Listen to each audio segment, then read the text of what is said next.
It was the best of times. It was the worst of times. Hello, everyone. Welcome to After Action Report, your numbers recap show for all 29 matches to keep you caught up on all the action. I'm your host, Megs, here for the Call to Action podcast channel. If you noticed, my cold opening line was the first line of one of my favorite books, A Tale of Two Cities. Well, on this episode, this classified edition, we are going to be going into A Tale of Two Tournaments. This year, we saw 2 Star Wars tournaments as well as 2 teams tournaments. So we're going to be taking a look at both of those, looking at the averages for both of them, comparing and seeing what it can tell us about how the teams and Star Wars divisions evolved throughout the season. We're going to start off looking at the teams tournaments. We will look at the first one that we saw this season. The teams that participated in this tournament were Lightning Time, The Outsiders, Rushmore, Press Room, Deception, Blackjack, Danger Zone, and Midterms, with Rushmore being a team tournament finalist and Danger Zone coming away as the winner of this tournament. And to note, for this first teams tournament, the final of the tournament was a 3-round match and not a 5-round match as we typically saw. The winner of this match did not go on to have a title match. They actually went into a number 1 contender match, and then they were able to potentially go for the title. So that's the difference between this first teams tournament and the ultimate teams tournament, which we will talk about just in a few moments. But to recap how things went down during this first tournament, in round 1, the average score was 14. If you won, the average score was 16. And a losing score in the first round was average of about 13. We go into the second round. Across the board, whether you won your match or you lost your match, the average was 10 points there in the second round. If we look at the total score at the end of the match, you saw an average of 31 points overall. Average winning score was 32. Average score if you lost was about a 30. If you're looking at the average accuracies, again, overall average 87.1. A winning average was 93.9. And on the losing side was an 80.3. Potential points earned, overall average was 80.8. For a win, it was 88.2. And a loss, you looked at about 74.1%. So looking at specifics for this tournament, we saw a total of 9 perfect round 1s, with 2 teams going perfect across the board, meaning both competitors got a perfect round 1. That was Deception and Danger Zone. And there were none of these perfect rounds were without the bonus. So if you got a perfect round 1, you also got the bonus question. There were no instances of perfect round 1s without also the bonus being awarded. So the 9 total perfect rounds are 9 points, full potential points inside of round 1. And Rushmore came away with the 2 TKO wins of this tournament. They had a TKO victory over Press Room in the first round, and their semifinal victory against Lightning Time was also decided via TKO. Deception being the only team in the tournament to have a 100% accuracy and a 100% potential points earned. However, this match was against Blackjack, who was coming back from a 10-point hole going into round 3. So Deception was pushed to only have to answer their 2-pointer in the third round. So 100% accuracy, 100% potential points earned, only up to the 2-pointer in round 3. Another match of note is Danger Zone. In their final match, they did have a 100% accuracy game. However, they ended up with opponent's choice in round 2, and they ended up having to check down to multiple choice 5 out of 6 of the questions. That brought their potential points earned down to 87%, but it was enough for them to garner a win out of that match to go on to a number 1 contender match. So to recap, this match saw a lot of really cool things. We saw multiple perfect rounds, as we were seeing at the beginning of the season in general. As you recall, there were a lot of 100% accuracy, 100% potential points earned matches in the singles division, IG, Star Wars, inside of the teams tournament. There were 100% accuracies abounding throughout the season. But let's check out the next tournament, which came at the tail end of the season, and see what changed. As I said, this is the Ultimate Teams tournament that took place towards the end of the season. The participants in this one were King Arthur, Final Exam, Deception, Chaos Theory, Press Room, The Old Guard, Danger Zone, and The Untouchables. Right away, we're going to look at in round one, average score was 12. If you won your match, your average was about 13 points. If you were on the losing end of the match, it was about 11 points. Similarly, when we look at round two, average score was actually 11 points. If you won, it was 10. And actually, if you were on the losing end, your average score was about 11 points. So a little bit higher actually on the losing end. But if we look at the round one scores, typically if you won, you were ahead by at least a couple points coming out of round one. Then the total score being 31 points on average. A winning score was about a 33, and the losing score was about 30. And I will note that with this average, we are including a final 5-round team match. So the tournament final for this one was a 5-rounder. So keep that in mind, and I'll talk a little bit more about that later on. Looking at the average accuracies, 82.2 being the overall average. A winning accuracy was an 86.8 on average. For a loss, it was 77.6. Looking at the potential points earned, on average, 77.2, winning being an 83.2, and for a loss was 71.7. So overall, we are still seeing that significant gap between the average if you won versus if you lost in the accuracy and potential points earned, which is not surprising. Some specifics that we saw, we did see a total of 4 perfect round ones. Again, every time you got a perfect round, you also got the bonus in this instance. So there weren't any instances of a round one without the bonus question also being answered. 2 of those perfect round ones were accomplished by Griffey Nooms, and then also Dan Merle and Josh Horowitz also were able to get perfect round ones in this tournament. So already I can tell you that there is a pretty big difference, because while we had 2 matches inside of the last tournament that had 100% accuracy, there were only 2 matches inside of the entire second tournament where there was an accuracy that was higher than 90%. And those 2 teams were Danger Zone and King Arthur. And when we saw Danger Zone face off against Press Room in the semifinal, we saw that they had the same accuracy. However, there was a difference in the potential points earned, meaning that it was the difference between misses in round one and the final round point values that separated the 2 teams at the end. And in this tournament in particular, the team final for this tournament was decided via TKO. Meaning that King Arthur won the match over Press Room via TKO. So a couple other interesting things that I found about this tournament in particular, we saw that there was a match that ended up going into sudden death. That was Deception versus Chaos Theory. They both had some misses in round one, but because they kept pace with each other throughout the rest of the match, they pushed themselves into going into sudden death in that particular match. And then also we saw that Final Exam versus King Arthur, which was another round one match, they ended up with double opponent's choice. King Arthur was able to get ahead there in the final round, but Final Exam also did a very good job navigating their opponent's choice, as well as King Arthur as well. So some other interesting little factoids from that tournament in particular. But I think you guys have probably already heard where I'm going with this, but just to be certain, let's take a look at this next graphic where I'm going to compare both of these tournaments side by side and see where the differences are.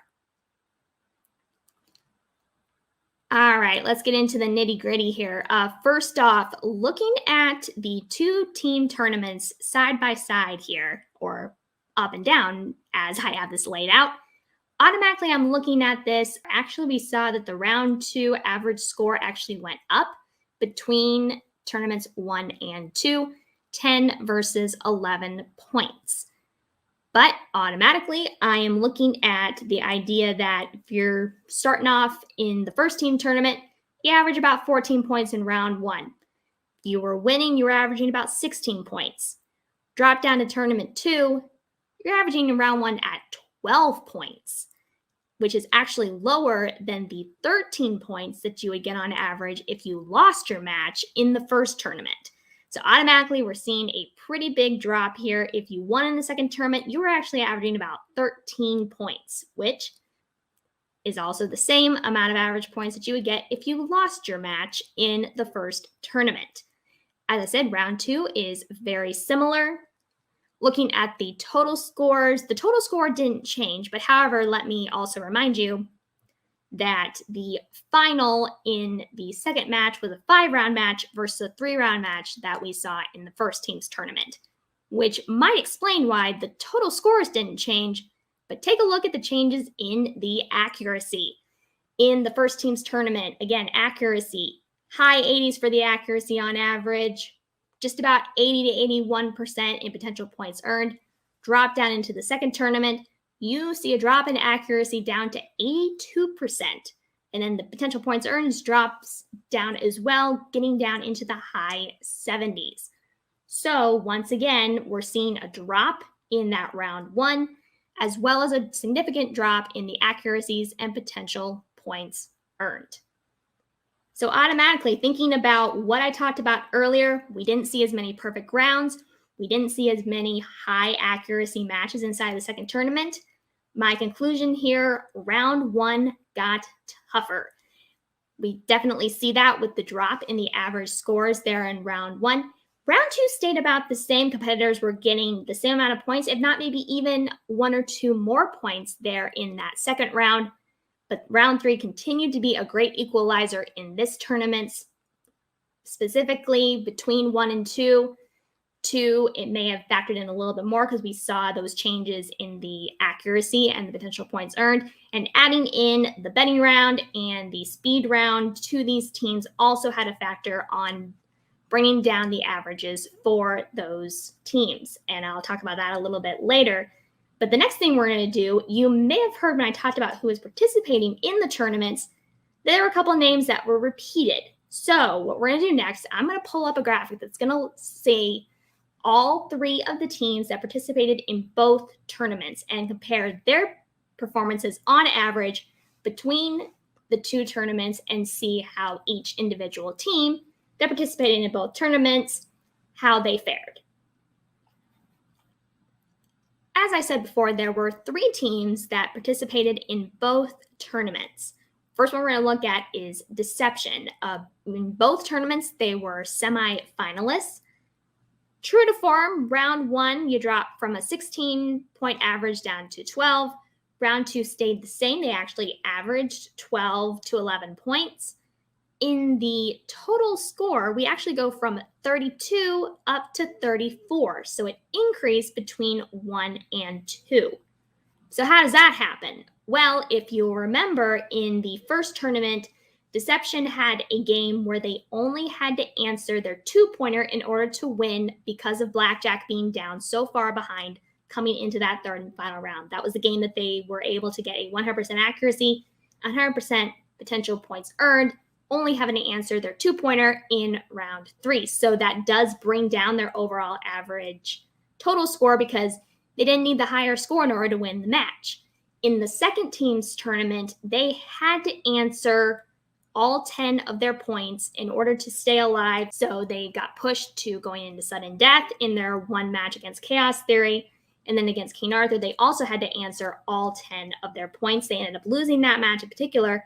But because they were pushed to the 5-pointer in both of their matches, that does bring down bring up their average total score by limiting the number of times that they weren't able to be pushed because the competition was pushing them further into the round.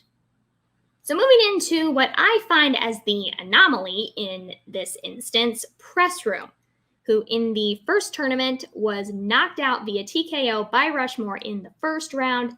Second tournament rolls around, they end up coming away as a finalist. They were knocked out via TKO by King Arthur in that 5-round match, but nonetheless, that is a pretty significant increase between the two tournaments.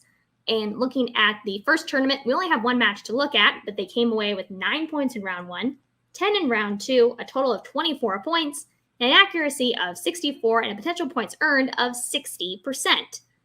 Jumping into the second tournament, we saw round 1 get a little bit better with an average of 10 points and also still an average of 10 points in round 2.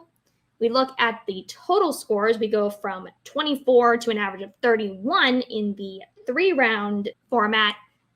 Their 5-round match was a total score of 27, and their accuracy goes up to 78.8 and a potential points earned of 70.4%.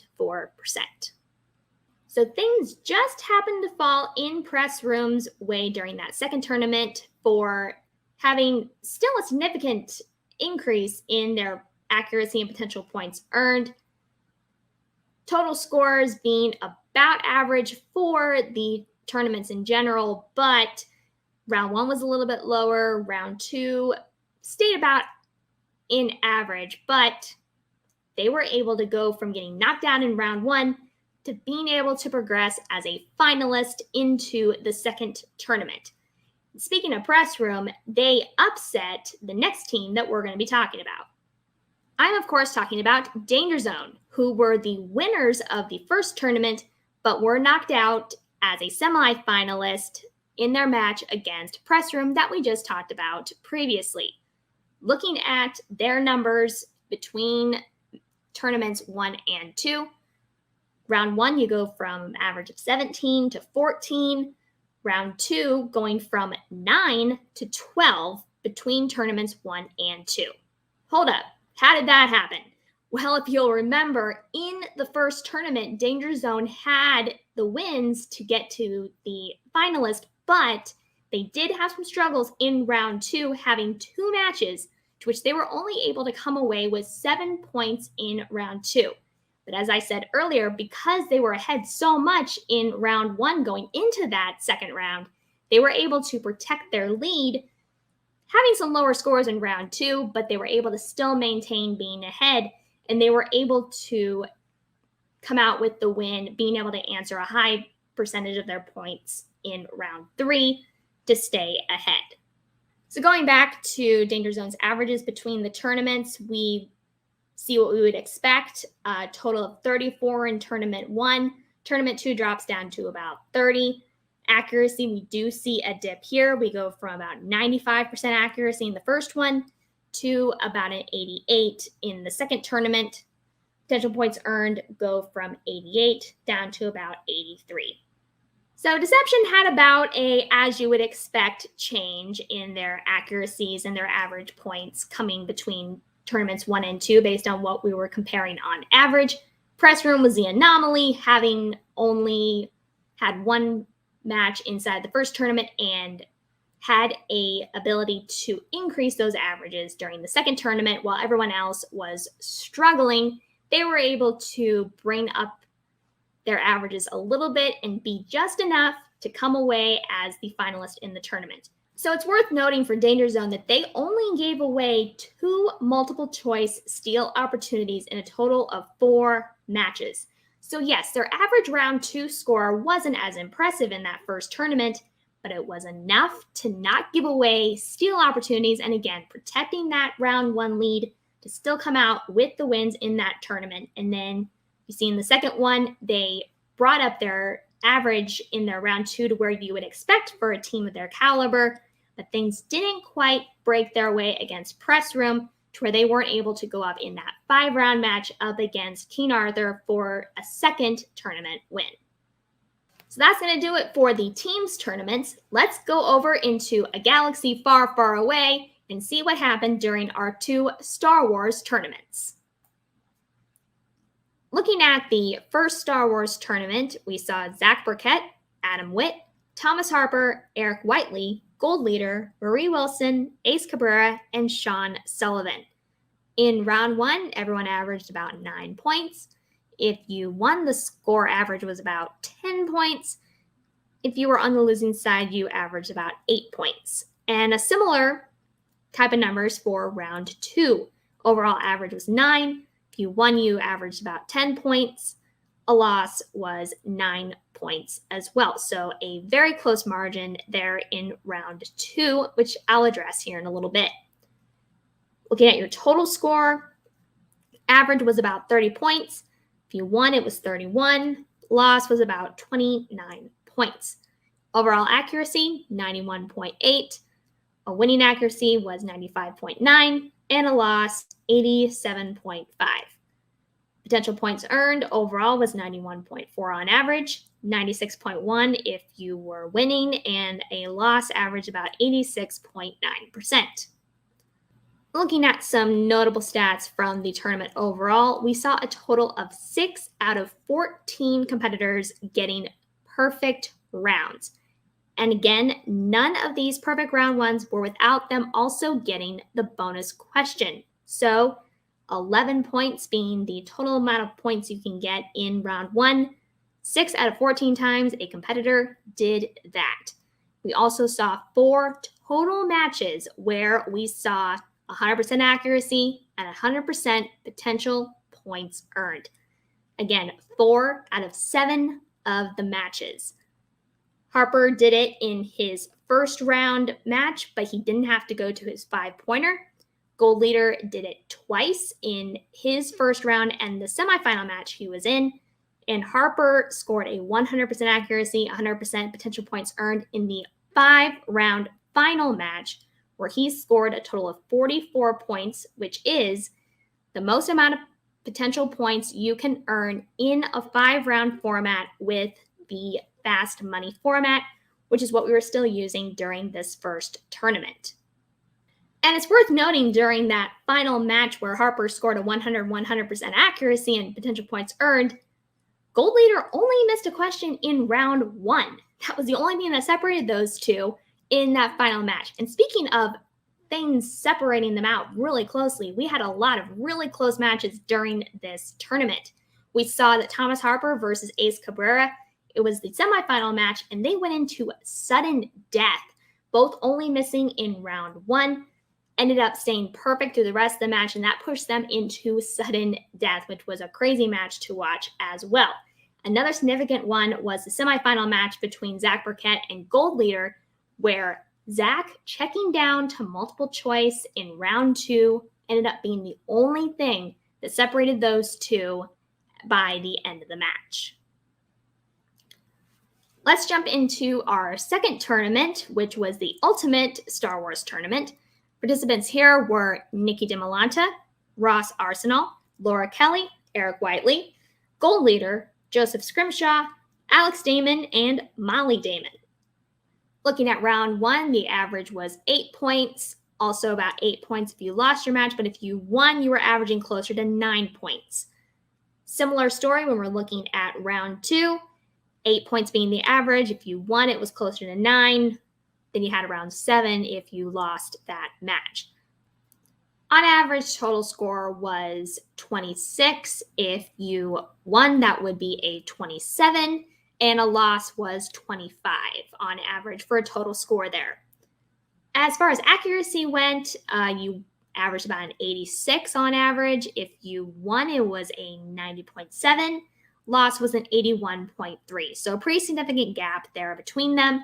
Potential points earned, we see a similar spread, 81.4 on average. A winning score was an 88.9 potential points earned, and a loss being an on average 74.5%. Looking at some of the other particulars, we saw perfect first rounds in a single match. That was Nikki DiMolanta facing off against Ross Arsenal. However, the difference is this match, they did not get the bonus question. So this is the first instance where competitors have gotten a perfect round, but unable to capitalize on the bonus question.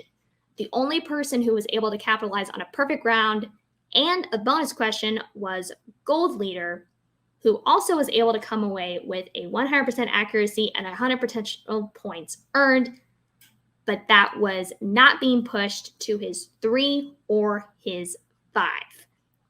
Some other matches of note inside of this second tournament is we saw the Battle of the Daemons with Alex and Molly facing off in round 1. Not necessarily anything particular I want to talk about stats-wise, but that was a match that a lot of us have been waiting for a very long time.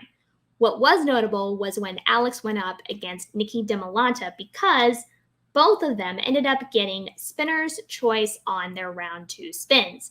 However, because Alex struggled with his choice, Nikki was able to get ahead further in that match, and she was able to come up with the win over Alex in that match. But fairly significant to have double spinner's choice in that match, and also very interesting to see how it just didn't quite work in Alex's favor in this instance. So let's take a look at these 2 Star Wars tournaments side by side. So I see here that in the round 1 and round 2 categories, we pretty much drop down 1 point in total. So we go from 9 points in round 1 and round 2 down to about 8 points in rounds 1 and 2. Similarly, we go from about 30 points on average for a total score down to 26 for a total score in the second tournament. Accuracy drops fairly significantly as well, with the potential points earned 91.8 down to 86 for the accuracy, 91.4 down to 81.4 for the potential points earned. But we see that while the round 2 stayed about the same for the teams tournament and round 1 saw the most significant drop, we're seeing that the Star Wars tournament had an increase in difficulty across the board. Round 1 got harder, round 2 got harder, and we also were seeing some changes in round 3 to where competitors were not getting those straight full 10 points. They were missing questions in there. So overall, the teams tournament got difficult further in round 1 specifically. It was across the board here in the Star Wars division. But let's take a look at our 2 competitors that we saw that competed in both of the Star Wars tournaments. And we ended up seeing Eric Whiteley and Gold Leader in both tournaments in the Star Wars division. Eric Whiteley, unfortunately, was knocked out, not by TKO. He was able to push his opponents all the way to the end in both instances. But at the end of round 1, he was eliminated during both tournaments. And very interesting to look, his average or his score stayed the same across both tournaments. So round 1, he got 8 points both times. Round 2, he got 10 points both times. Total score was 25 in both matches, and his accuracy and potential points earned were the same at 83.3 and 80.6 respectively. So very impressive that he was able to stay consistent across both tournaments. And our second competitor is, of course, Gold Leader, who was our 2-time tournament finalist. His numbers do about what you would expect based on the tournaments on average. His round 1 and round 2 were 10 points in the first tournament. Second tournament, he was averaging closer to 9. If we look at his total scores for the round 3 matches, he went from 31 to an average of 26. And in the 5-round match, he went from 42 in that first tournament down to a 36 in that second tournament. Accuracies, once again, we saw some decrease here. We went from 98.5% down to 90.6, and a 98.1 down to an 89.8. So not surprising, the Star Wars tournaments got harder between 1 and 2, but it was more across the board. And even though they got harder, and even though I have multiple times said that Star Wars division is one of the most unforgiving of all the divisions, we were still seeing high accuracy and high potential points earned, even with the increase in difficulty that we saw between the 2 tournaments. So what did you think of our tale of the 2 divisions and the 2 tournaments inside of those divisions? If you have any other thoughts, be sure to leave them down in the comments. That's going to do it for this week's episode, but don't worry, I'm going to be back next week and we're going to take a deep dive into the singles tournament and seeing how that tournament evolved round by round. If you haven't already, please go ahead and make sure that you have hit like, that you are subscribed to this channel, and that you have the notification bell hit so you're made aware every time we drop a new video on this channel. Be sure that you are also leaving any comments either here or at the socials that I have listed down in the description of this video. Make sure you're checking out all the other videos that we have here on this channel, and check out the shows that we do over on our Twitch channel as well. Any of the graphics that I present during this episode will be uploaded to Facebook and Twitter on the Call to Action podcast pages, as well as the Facebook page for the MTS. But until next time, for the entire Call to Action podcast crew, I'm your host, Megs, and this is After Action Report, signing off.